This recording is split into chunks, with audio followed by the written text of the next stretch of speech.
Welcome everybody to another edition of WCW 2004 here in TEW 2020. And before we get to the show, again, quick call up for the 2004 WCW Media Awards that you can still vote in. If you follow the link either in the description below, either in the Reddit post where you got this, or on YouTube itself. So you got Wrestler of the Mid-Year, Booker, Eddie Guerrero, Jeff Jarrett, Rob Van Dam, Shane Helms. Face of the Mid-Year, AJ Styles, Goldberg, Flair, RVD, O'Haire. Heel of the Mid-Year, Booker, Jarrett, Sharp, Nikita Colt, Shane Helms. Moment of the Year, Oscar Rose and Ray Jr. celebrate with the Mexican crowd at Arena Mexico. Jared Douglas jump Flare and Canyon, ending the Horsemen. Mark Jindrak and Ray Gordy form the Road Chosen Few with Jeff Jarrett. Macias and Morningstar turn on Vampiro. Booker wins the title, and Jamie Noble shockingly defeats Eddie Guerrero. We have Tag Team of the Video, which is Wright and Chavo, Jet and London, the Roman Legionnaires, a Swinger and Romeo, and the Silver City Rollers, our current tag champions. We have our Women's Wrestler of the Mid-Year, which is basically everybody who held the women's title or got a title shot. So we got Angel Foxx, Celine Gartier, Gail Kim, and Nikita Colt. And we have the character of the year, Silver Screen Starlet, who buys her own BS. Booker T, 6-time world champion with his queen Charmel. Jamie Noble, cocky heel prick with bodyguard. Keenan Sharp walking his own self-deluded path. And of course, Sean O'Haire, defiant babyface forging a future shock. And then finally, we have a whole bunch of matches for Match of the Mid-Year. So, that's it for the Mid-Year Awards. Back in just a second with Nitro. So we start out Nitro with a graphic as we're live from the Jacksonville Memorial Arena in beautiful Jacksonville, Florida. Putting over, it's a big, huge 6-man match tonight as Booker will be teaming with 2/3 of the Triumvirate in Kevin and Storm to take on Rey Mysterio Jr., Rob Van Dam, and Jeff Hardy. So let's get 74. So it's just a quick graphic at the opening, of the show, and we go to the match. We go to the ring for our first match, as we have. In a decent match, Yoshihiro Tajiri, the current United States champion, defeating Ray LePen in 6:46 by pinfall with a brainbuster. This gets a 68. A perfectly solid match. Tajiri gets a 70. LePen gets an again, we're still in the dev territory area, so LePen's kind of over. Once we be out of here, these guys might be getting as good ratings, which is I'm trying to get them sort of on TV while I still have them in the area. As this gets a 55, and LePen overall gets it, like I said, match overall gets a 68. Solid non-title win for Tajiri, and as he celebrates, Keenan Sharp's music hits, and he comes out, and he says, Tajiri, deep down, you haven't walked the path. You have not truly defeated me for the title. Because you can never make me stop going after this title. So I want one way to defeat you.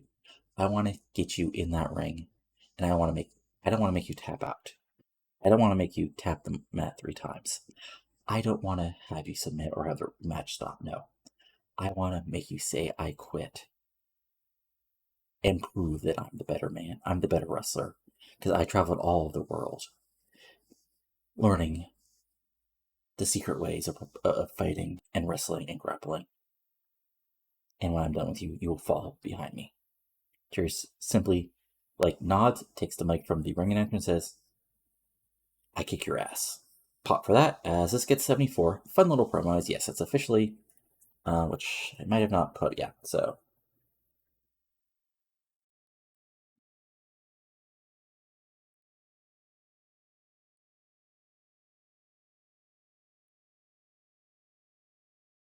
For the United States Heavyweight title. Whatever. Then we move forward. I always go backstage as we have a quick little backstage segment as the skipper is backstage with the Cruiserweight title. And Tony Guzzino walks up to him and he goes up to the skipper and says, look, you've had that belt for a while, but you haven't faced a real challenge yet of somebody who's hungry and wants that belt. And I'll tell you right now, skipper, I'm going to walk in at Bachelor Beach. I'm going to take that belt off you because I've been fighting all over this country for years. Not on TV, but in front of small crowds, and I've honed my craft. But at Bachelor Beach, I'm going to show you that I'm the best cruiserweight in the world. Skipper says, look, I've beaten everybody WCW's put in front of me. It's not my fault that guys like Ray Jr., Kidman, and Hoovy either aren't around or don't want to cruiserweight division. I'm going to prove this. I'm the king of the new era of cruiserweight we have now. I'm prove that nobody can stop me. That I'm the highlight reel of this division. I'm the main eventer. I can be the king of the cruiserweights. I can be the best damn flyer in the world, and I can create a highlight reel of my own. And Kazina, you're just in my way. 38. decent little stuff. You guys are the greatest promo guys in the world, and plus they're not super overs, but still, gotta put some guys, give guys TV time in order for them to improve their stats after all, right? And then we have the same Brother Ray video we've been for the past couple weeks. Brother Ray on the streets. He's came for the streets. He's found barbed wire. He's gone through famous tables. He's battled it all.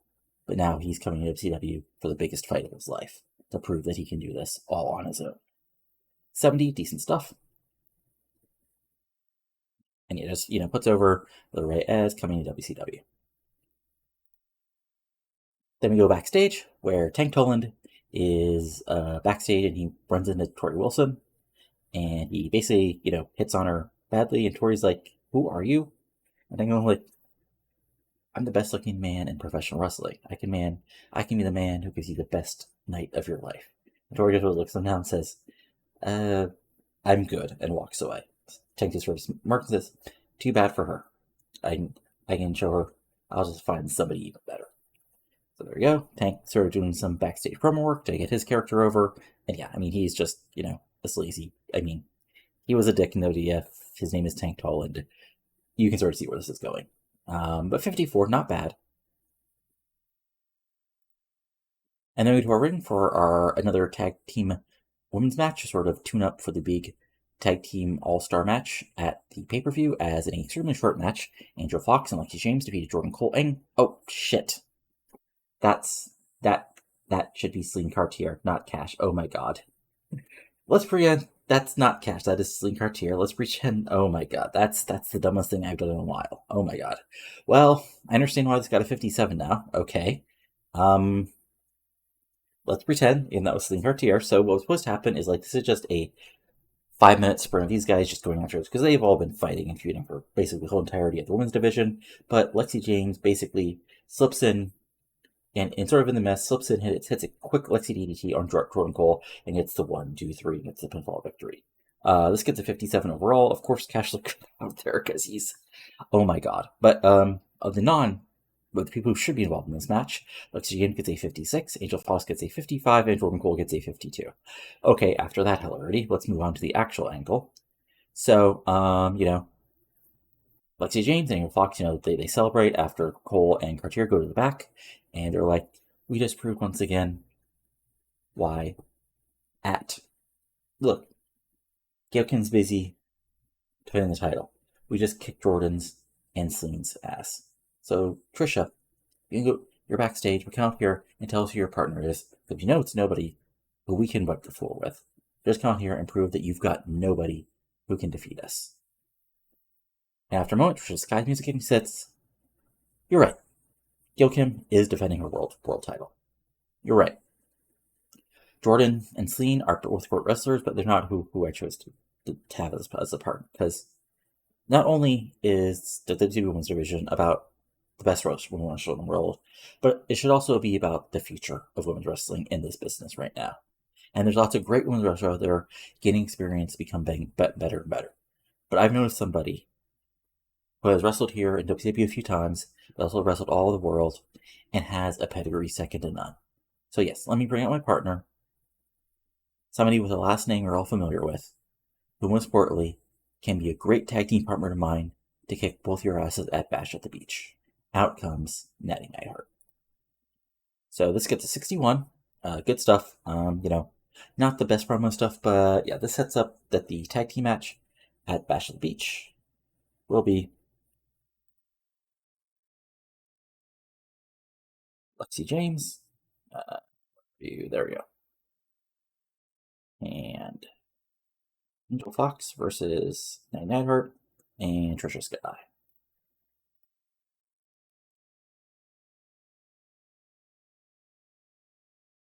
$61. Let's see here. Was there anything other than just these guys? Awful gimmick for Angel. Okay, I might have to look into Angel's gimmick and see if I can do a redo on it. But 61, good stuff. Then we have a backstage statement with the heels for the main event tonight. And basically, Booker's like, "Sekas, we're going out there and we're going to prove why nobody can stop us. Why I'm a six-time. And Storm first puts his hand up and says, "If I can be serious for a minute, Booker, you don't need to tell us what to do. Me and Kidman have been tag team champions together. I've held every belt but the world title here in WCW. Kidman was the best cruiserweight of his era. We can back it up in the ring. You don't need to worry about us. But you better not. Better handle things on your end as well. Did you just say that? Did you just tell me the world champion I need to worry about what I need to do ring? Look, sucker. You can talk and talk, but I'm the world champion. I got what proves I'm the best wrestler in the world. So just come out there and help me kick the ass of those fruity booties and those never will be's and show them why they don't deserve to be in the same room as us. Kim Zorvinaza says, you got it. But there's still some tension as this gets an 84, solid stuff. Storm probably shouldn't have been hit for entertainment, but gotta do what you gotta do sometimes. And then you have a fun little segment as we have the Shane Helms, so Sharon Stame Helms with Shane Helms. As first out comes the whole damn Helms legacy, and then they introduce their guest for tonight, Air Raid. Big Pop, and of course it's Air Raid who are getting the tag title shot at Reno and Cash at Bash at the Beach. So basically this is every heel talk show where they interview the face that they're facing each other. But this time, it's Helms basically saying, why do you guys even deserve the title? A shot. You haven't teamed in months. You got in the match because Eric Pearce whined Eric so much. Look, I'm the best US champion of all time, and I should be getting back to the world title right now. But I got injured. What's your excuse? Every time it's been over these past few months, every time you got a shot, you failed. And Eric Pearce tries to go in, but Helm basically cuts him off like a good heel. And look, you never really truly beat Reno and Cash significantly. There's always been other bullshit BS going on. And AJ says, wait a second, and then they can cut off again. Because I'm sure actually they're ready to beat Reno and Cash clean before, but of course they're heels, so they lie. And this goes on for a couple minutes before AJ sort of takes the mic and says, Helms, I'll shut you up if I have to. But I'm going to think it was over Reno and Cash. Look, I'm not saying you guys aren't a great tag team, but me and Paris, we rose up and we ruled this tag division.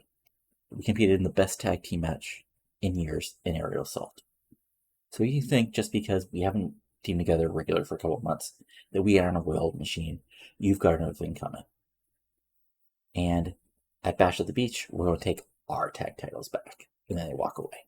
73, fun stuff. Helms is good. Styles is good. Air Paris is Air Paris. And Reno and Cash are just sort of there. So 73, solid stuff as we move forward. 72, and Tolan says, look, I'm Tank Tolan. I'm the sexiest man in World Championship Wrestling, and I deserve some real challenge. Then some very familiar hits, and Bill Goldberg is back for the first time since his world title loss at Great American Bash.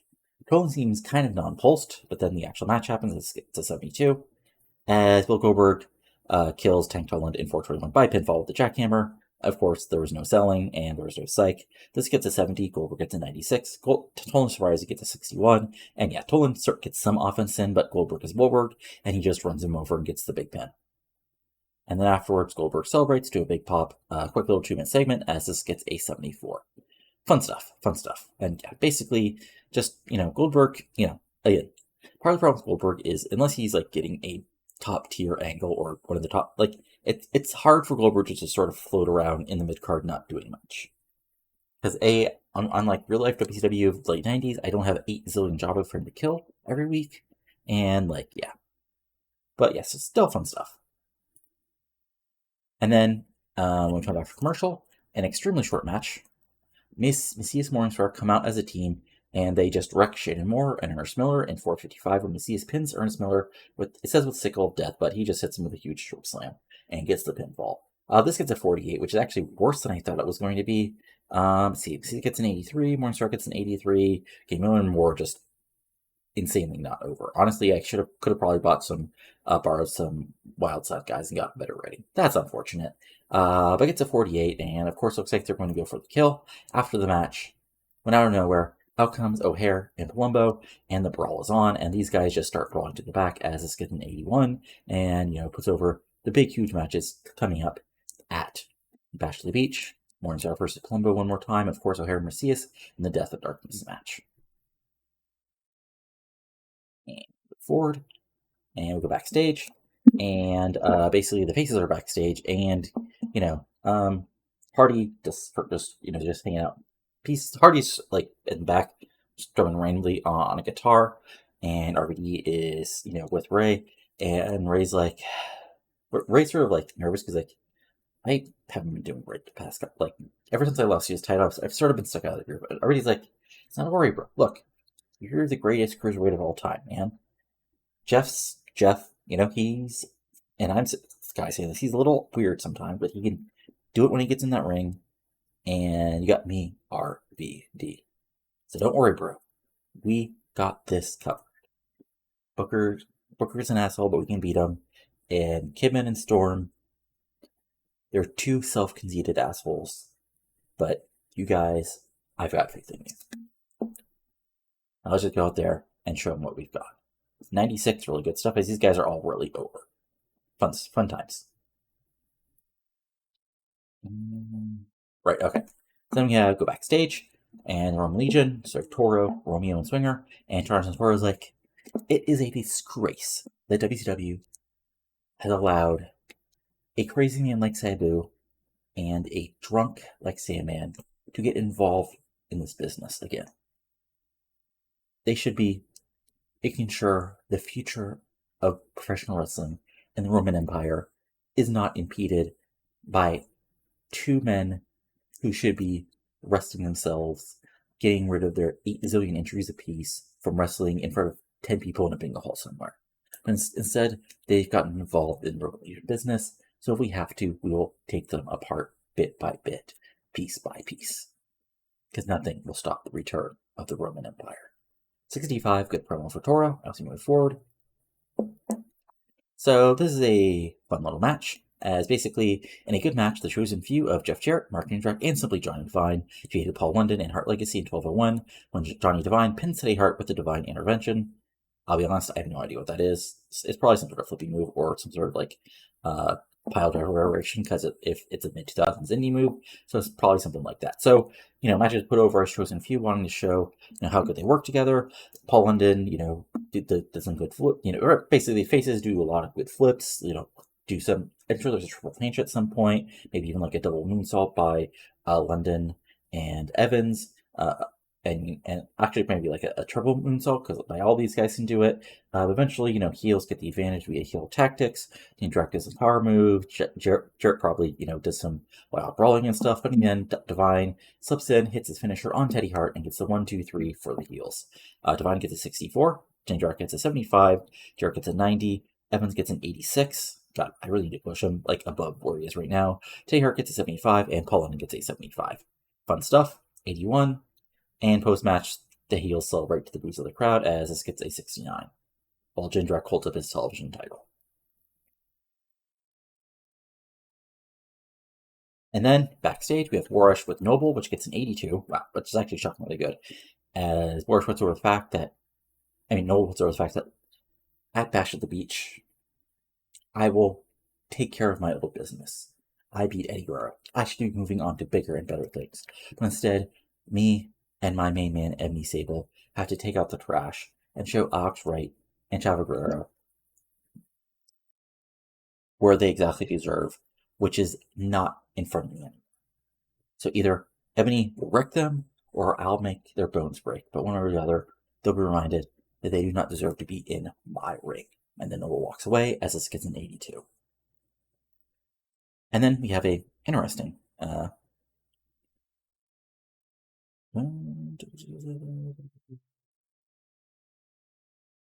okay. So,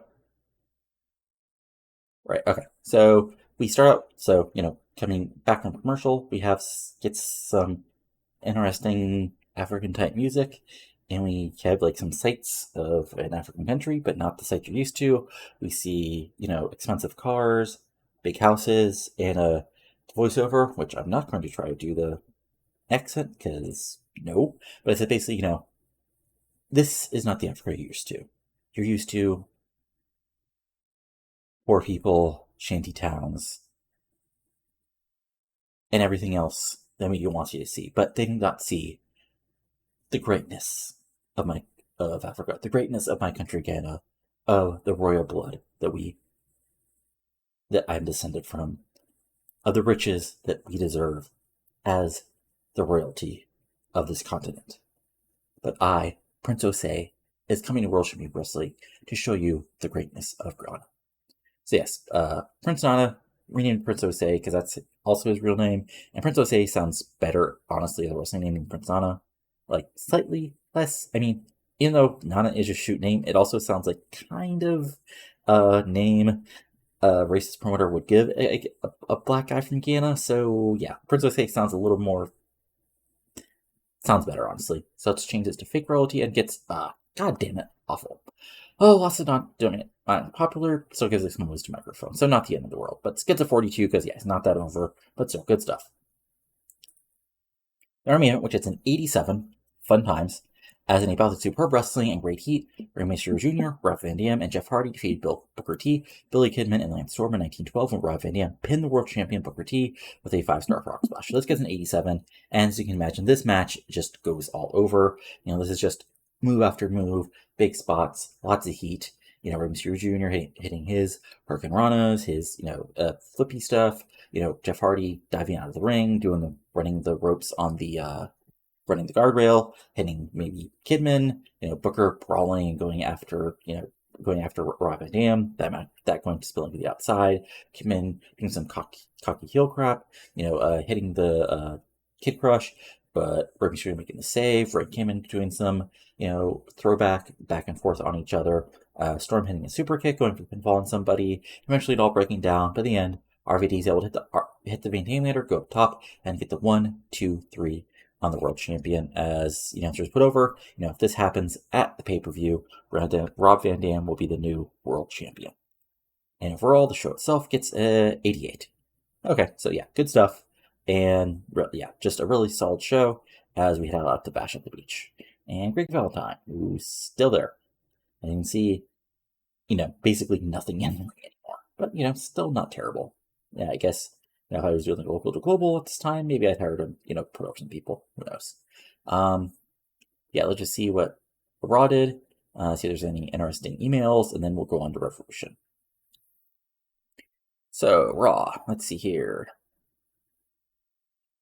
Raw had Perry Saturn defeating Matt Hardy, Steve Austin defeating Ron Waterman in 78, Stevie Richards defeating Bradshaw in 84, when Regal defeated Scott Steiner in 98, Kevin Nash, Chris Jericho, and Triple H, defeated DDP and Bump and Ground, which is it's Fatu and Venus, the current tag champions, in a 95. We had Shawn Michaels defeated Chris Benoit, Scott Hall, and Vampiro, making his debut in a tables match. Fun times. And, okay. The Hand, which is Kurt Angle and Billy Gunn, defeated Big Show and The Undertaker in 99. So what happened is the game ended Team Angle, but then basically created a new stable, which is Kurt Angle and Billy Gunn, who was part of Team Angle in this game, in the day before, and Test and Albert. So basically, they just replace it, so I'll probably go in and rename them eventually. But yeah, fun little 89, so barely better than us, but interesting.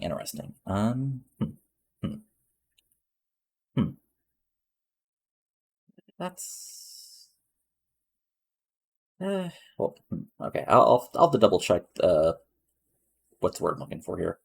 I'll have to double check if Paramount Network actually has correct overness. But anyway, solid show for them. Vampiro makes a debut.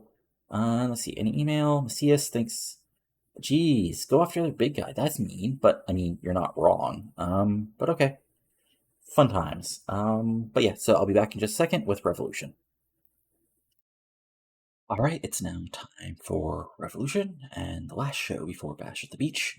We start off with Macias and Morningstar starting off the show as they begin by saying, Morningstar begins saying, the message will be fulfilled at Bash at the Beach. Chuck Palumbo will be proven to be nothing but a fraud, and once for all, we'll destroy Sean O'Haire and remind him of his proper place in professional wrestling. And then we move on and dominate once again and rise to the top of World Championship Wrestling. Cue Kevin and Storm music, and you know, Kimmon's like, look, nothing personal, but your spooky stuff fighting with those two young guys isn't that important right now. Like, good luck and all, but right now we need to talk about what's important. And what's important is on Nitro, we got screwed once again by WCW officials being biased in front of people in favor of people like Rey Mysterio Jr., Rob Van Dam, cue Ray Jr.'s music as he comes out. You know, where he's like, look, Billy, after so long, I still don't know what got up your ass and made you act like the way you are. But I'm sick and tired of you acting like you're so poor put 'em on. You've been in this company for nearly a decade, and you've had plenty of opportunities.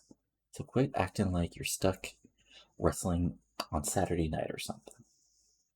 You've got world title shots. You got the U.S. title. You've been a chance to get world title shots, and I'm sick and damn tired of it, Billy.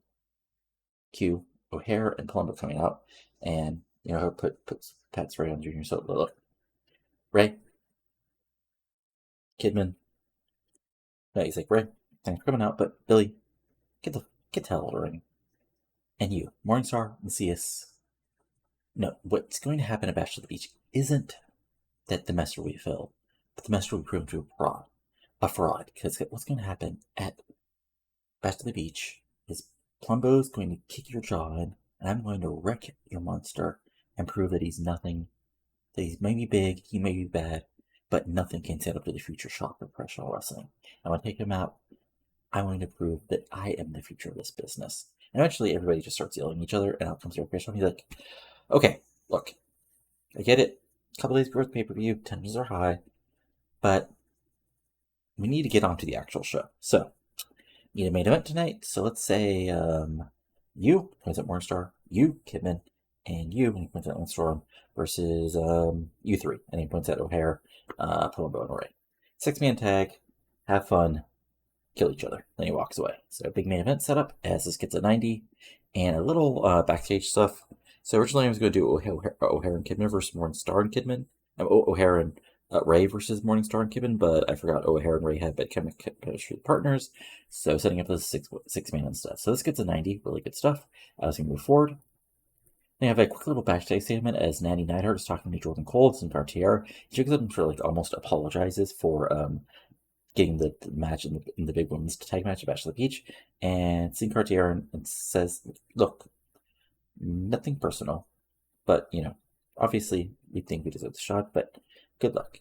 That's a big opportunity, and honestly, whatever worries we may have, you know, whatever thoughts we might want about being that match, we just hope you go out there and kick those bitches' ass." And you know, Cole Swan says, "Ditto," what she said.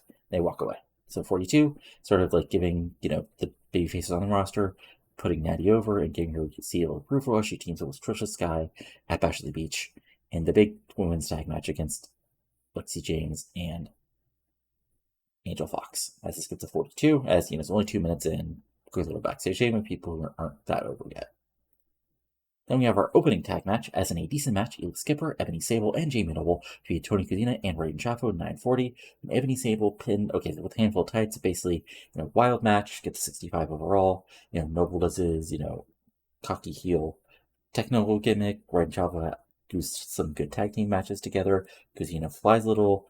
Skipper flies back as well. Sable eventually gets in, throws people around. Eventually, things break down, and Skipper basically trips Cozina, and that gives Sable just a long time to just nail him with a choke slam 1, 2, 3 and gets the pinfall victory. As it gets a 65, Cozina gets a 56, Chavo gets a 63, Oxford gets a 71, Noble gets a 75, Sable gets a 47, and Skipper gets a 55.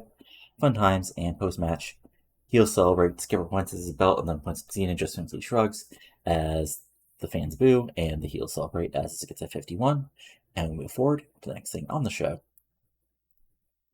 as we have the same Billy Ray video, you know, again, going over it, you know, grew up in the streets, fighting, surviving, moved on to extreme, battling in wars like you've never seen, with tables, chairs, ladders, fire, everything. But now I'm here in WCW to fight on my own. 68, solid stuff as we move forward. And in a preview of the tag title match, as in a good match, AJ Styles defeats Reno in 9:37 by pinfall at the Styles Clash. So typical small man, big man. Reno throws him around, some suplexes, power slam, probably some sort of powerbomb variation. Styles fights back. Hits his wild, like Fosbury type moonsault. That moonsault into a DDT. Hits a tornado DDT. Lots of flying moves. Phenomenal forearm. And then Reno fights back, goes for sort of pump and power slam. Styles gets out of it, rolls through. Styles clash, 1, 2, 3. Big victory, 74 overall. Reno gets a 70. AJ Styles gets an 86 because he's freaking awesome. And post match, Styles, immediately after the pinfall, sort of rolls through, rolls out of the ring, and heads, to the back before Cash can run in. And then there's a stare down as the Youngsters put up for the big tag match at the pay-per-view as Eric Paris comes from the back and stands behind his partner and makes title belt motions as this gets a 67. Fun stuff. And then we go backstage with Gail Kim as I rated Nikita, and I rated Jody Rush, so probably a couple reasons why this loss. I think that's no. Okay, so yeah, basically just Borash and called probably about not being that over yet. Well, probably honestly just Borash. Anyway, so Borash asked Kim about her world, title defense.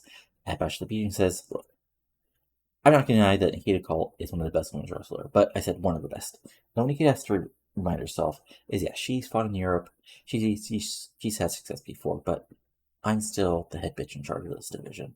And at Bash at the Beach, I'm going to remind you why I won this title again and why I'm going to keep this title. There's nothing you can do about it, Nikita. So you can be as cold as you want, but you're going to go to bed cold and alone with no title. 51, again, we went over why this went badly, but not the end of the world. As oof. Okay, not the best. Oh well, not the end of the world. As in an extremely short match, Sabu and Sandman defeated Keith Walker and Chris Rambola from our Dead Fed in 3:48 when Sandman pinned Chris Rambola with a flying leg drop. That gets a 32. This was a brawl. This was a short, and also, Sabu and Sandman aren't quite over enough. As Rambola gets a 57, Walker gets a 51, Sandman gets a 46, Sabu gets a 42. Yeah, again, short. This is probably going to be a short-term thing, but it has a reason, so there you go. And post-match, the Roman Legion come out to attack Sabu and Sandman, but despite being down 2-on-3, they're Sabu and Sandman, and the Roman Legion are the Roman Legion. So, they fight back, and there's a big old brawl until WCW officials get involved, as this gets a 42. As at least Toro came across well. And then we have another backstage event where Tank Toland, sort of gets himself ready in the mirror. Then he walks over to Jordan Cole, who's, backstage, doing backstage stuff, and he says, look, I understand you've got nothing to do for Bash at the Beach weekend. What you could do is have a great weekend with the sexiest man in WCW. And then Jordan Cole thinks about it for 6 seconds, says, no, I'm good. And Toland says, come on. Some woman has to realize what she could have. 37, again, fun little stuff, putting Toland over. Then we have a sort of a big moment as Jindrak comes out with his TV title and says, look, once again, the television champion Jindrak has nothing to do tonight, so once again, I'm making an open challenge to anyone in the back who thinks they can take the belt off me. There's a moment, and then some familiar but music that I haven't heard in a while hits as Dean Malenko comes out in the first time to WCW in 4 years as a crowd pops a little as Angel put over that Dean Malenko goes back in WCW, and he gets in the ring and points at Jindrak. This gets us Jindrak for a pause for a moment, then shrugs, hands the title over to the referee, and the bell rings. So this gets a 65, and it's a back and forth match. As Angel put over that Malenko was United States champion and television and cruiserweight champion and tag team champion, but he was never a TV champion in his last run in WCW. Back and forth match, but Jindrak can use his power moves. Malenko fights back with technical moves, but it looks like after a little cheap shot, looks like Jindrak is going to win when Ric Flair comes out, and Flair gets on the apron, jaw jacks with Jindrak, and that allows Malenko to come through, rolling reverse cradle, holds him down, and gets a 1, 2, 3. And your winner and new television champion is Dean Malenko in his return. This gets a 79, Jindrak gets a 74, Dean Malenko gets a 62. And so the reason, besides them just being really good, hot crowd, and yeah, that was about it. So, of course, most matches, what happens is, Malenko comes out, celebrates with the title, stands beside Flair, and then out comes Jarrett and somebody joining Divide, and then out comes Canyon, standing behind Malenko and Flair, and first Jarrett texts him and says, "No, no, no, listen, slap nuts. I'm sick and tired that I can't move on. That I have you two, and I guess now you, as he points at Dean, simply staying in my business when I want to move forward with the future of professional wrestling and the chosen few. But my protege, Martin Henry, can't even defend his television title without Horseman business getting involved. So I want this to end." And Flair fires back and says, "Brother, what do you want? 'Cause I need your boy, and the Iceman, and the best damn wrestler in professional wrestling has their cause free. So if you want to fight, you can fight with the Horsemen. Because once you're a Horseman, you're always a Horseman, as you just found out tonight." Woo! And Jarrett says, "Fine. Let's see who are actually the better men. 6-man tag, no count out, no DQ, elimination rules. Let's see who's the last man standing." And Canyon takes Mike from Florence. Florence says, "Fine, at Bachelor Beach, you're going to find that nobody better than Canyon, knows better than these three men right here." So, looks like we have our big sort of blow off, maybe.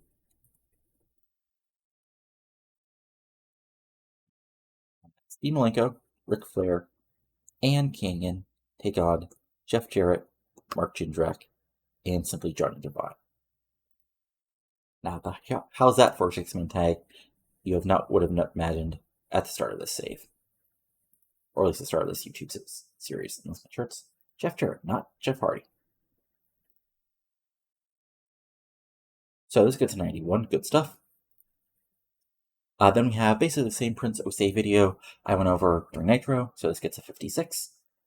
And then I believe, so Monty Brown destroys Paul London's partner, Jason Jett, in 423 with the pounce. So Jett gets a little more offense than other wrestlers. Like he gets a flurry of offense in the middle, hitting some quick springboard drop kicks, and even a quick bulldog on Brown. But eventually Monty Brown's Monty Brown. He just runs over Jason Jett with the pounce in 423, getting pinfall. This gets a 63. Monty Brown gets a 77. Jason Jett gets a 64. And post-match, Paul London runs in before Monty Brown can do any additional damage, and he hits he sends Monty out of the ring with a quick drop kick. Then he hits a huge dive on both Stevie and Monty as the crowd pops, as the answer is put over. If Paul London is able to do that, he might have a sliver of chance to actually defeat Monty Brown and give him his first loss here in World Championship Wrestling. As this gets a 65. And move forward, I believe, with the main event. No, okay, first we have, forgot about, okay, so this is a big angle. So basically, first we see backstage, RVD, wishes Ray Jr. good luck, and, Ray Jr. thanks him, and he walks away, and then out of nowhere, boom, Booker T comes through, just wallops him with the title belt, sends him into, some various things are backstage, because it's a wrestling show, just continues the damage, kicking, punching, as Booker screams, "Saka, you have no chance in me, no chance of defeating the 6-time world champion. You have no chance to defeat Booker T, the greatest wrestler in the world, Saka. And you did that." And then he walks away, as Robert Rating just is laid out, as Booker T still looks angry as he walks away off into the darkness of the backstage area. As this gets to 97, it looks like RVD is a little injured as we are just a couple days out from Bash at the Beach. We have our main event, which gets an 85. Good stuff, as about superb wrestling and great heat. Rey Mysterio Jr. and Palumbo and O'Haire defeated Billy Kidman, Morningstar, and Lance Storm in 1904, when Jack Palumbo pinned Lance Storm with Full Throttle. So this gets an 85. Standard issue 6-man match. Kidman, Morningstar, and Storm. Kidman does his sort of cocky heel stuff. Storm has his technical stuff. Morningstar flies around a bit, gets some good kicks in. O'Haire comes back with power offense. Ray Jr. does Ray Jr. stuff, and everything breaks down. And Palumbo is able to grab Storm, his finisher, Full Throttle, 1, 2, 3, right in the middle of the ring. Big win, 85 overall, as Lance Storm gets an 82, Morningstar gets an 88, Billy Kidman gets an 87, Ray Jr. gets an 89, Schreiner gets an 86, and Chuck Palumbo gets an 87. And post-match, we just have your huge post-match post-match for Brawl as the fight continues, and out comes Jeff Hardy to join the fight, and also out comes Matt Macias. And, WCW are trying to keep things limited, but they can't keep things from just exploding. As the announcers put over, a couple days, all these people will get their chances to battle each other. As it gets a 93. And overall, the show itself gets an 88. Good stuff. So let's see how that well.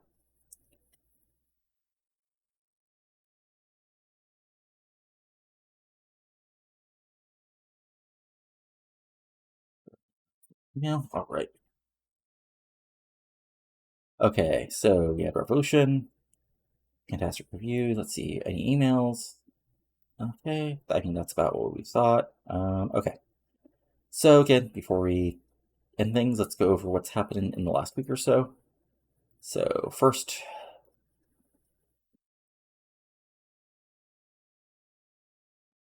I'm not going to show you guys SmackDown only because I took over, did some stuff with WWE, just sort of like set them up again, like I do every couple months, just because AI again, TEW AI, of course, better than any other pro wrestling game, but still AI, so it can do some wacky things. So I just did some changes, fix the stables around, fix the tag teams a bit, brought up some people from DevFed and gave them little pushes and all other fun stuff.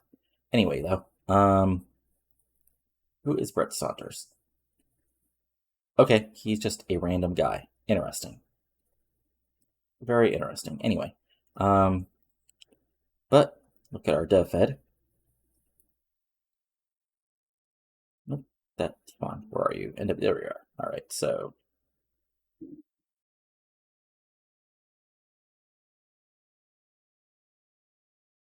right, it's always Wildside TV. I always forget. Anyway, so for our TV show, which no, you guys, no, yeah, you guys did not see the TV show because that happened, right? Right. Okay. I'm going to get this right. Anyway, so for TV show, we had Lazarus and Rothschild getting to a brawl backstage for 46. We had Killswitch defeating Bobby Lashley in a 50-49. We had Brian Drago defeating Bray Lapan in his basically goodbye in a 51. We had Tony Jones and TNT defeating Shane Ballard and Militech and Rick Michaels in the ladder match in a 58. And then main event, Jimmy Rave and Rothschild defeating Chris Rambola and Laz in a 64. And then in their weekly house show, we had Kenzo Suzuki defeating Matt Cross by DQ. We had the Cole Brothers defeating Bobby Lashley and Ryan Drago on the undercard. We had Kid Rainman defeat Claudio Castagnoli in a 49. We had, let's see here, matches that you guys could care about. Travis Tomko defeated Keith Walker in a 55. Cassie O'Reilly and Killswitch defeating Brass Rambola and Kay Graves. Remember, Kay Graves is a regent. And main event, Adam Jacobs defeated Marcus Militech in a 66. Fun stuff. Then in our women's dev fed, we had Mischief defeating ODB in a 31. We had Tracy Brooks defeating Madison Sinclair in a 33. Ariel defeated Allison Danger in a 52. Becky Bayless, Millie Osaka, and Kim Nielsen defeated Body Maxon and Mega Woman, which is Sydney Rogers and Miss Molly, in a 47. We had Cheer Melissa and Vanessa Hardy defeated Natty Hard and Beth Phoenix in a 53. And main event, Social Sheen of A Social, Nikki Rocks retained their titles, defeating Lacey and Roni Jonah in a 50. Fun times. And just to go over OVW real quick.